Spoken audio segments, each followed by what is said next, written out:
নমস্কার বন্ধুরা, পাহাড়ি রান্নায় বাঙালিদের সবাইকে স্বাগত জানাই। আজকের রেসিপি মটর ডালের বড়ার তরকারি।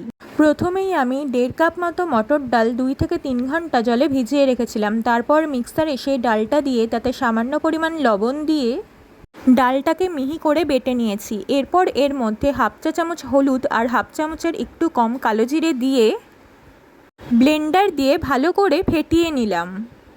কড়াইয়ে পরিমাণ মতো তেল দিয়ে ডাল বাটাকে একটু বড় বড় করে বড়ার আকারে তেলে ছেড়ে দিলাম। বড়াগুলোকে এপিট ওপিট করে হালকা ভেজে নেব। কড়াই থেকে তুলে বড়াগুলোকে একটা আলাদা পাত্রে রাখলাম। 2 ইঞ্চি মতো আদার টুকরোকে আমি মিক্সারে ভালো করে পেস্ট করে নেব।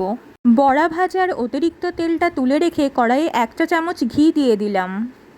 এরপর কড়াইয়ে ফোড়নের জন্য 2টো শুকনো লঙ্কা, একটা তেজপাতা আর 1/2 চা চামচ মতো 5 ফোড়ন দিয়ে দিলাম। এবার আদা বাটার পেস্টের মধ্যে 1.5 চা চামচ ধনে গুঁড়ো, 1/2 চা চামচ জিরে গুঁড়ো, 1/2 চা চামচ লাল লঙ্কার গুঁড়ো, 1 চা চামচ মতো লবণ, লবণটা আপনারা নিজেদের স্বাদ মতো ব্যবহার করবেন, 1/2 চা চামচ মতো চিনি আর 1/2 চা চামচ মতো হলুদ গুঁড়ো দিয়ে অল্প জল দিয়ে ভালো করে গুলে নিয়ে মশলার মিশ্রণ তৈরি করে নিলাম।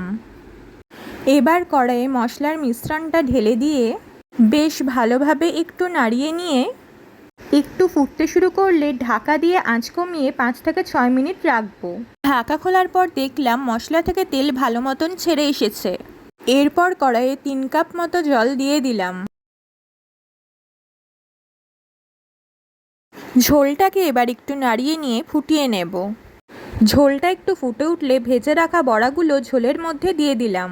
এবার ভালো মতন একটু নাড়িয়ে নিয়ে বড়াগুলোকে ঝোলের মধ্যে একটু ডুবিয়ে রাখতে হবে যাতে ভেতরে রস ঢোকে। এবার ভালো করে একটু নাড়িয়ে নেওয়ার পর বড়াগুলোকে ঝোলের মধ্যে ডুবিয়ে রাখতে হবে যাতে বড়াগুলো নরম হয়। ঝোলটা ফুটতে শুরু করলে আমি 1/2 চা চামচ মতো গরম মশলা দিয়ে দিলাম। ভালোভাবে একটু নাড়িয়ে নিয়ে একদম শেষে 2টো অল্প চেরা কাঁচা লঙ্কা দিয়ে একটু নাড়িয়ে ঢাকা দিয়ে গ্যাস বন্ধ করে কিছুক্ষণ রাখলেই তৈরি হয়ে যাবে মটর ডালের বড়ার তরকারি। গরম ভাত আর সোনামুগ ডালের সঙ্গে এটি বেশ মানানসই। ভালো লাগলে অবশ্যই লাইক, কমেন্ট, শেয়ার করবেন আর নিয়মিত রান্নার রেসিপি পেতে চ্যানেলটাকে সাবস্ক্রাইব করে বেল আইকনে প্রেস করবেন।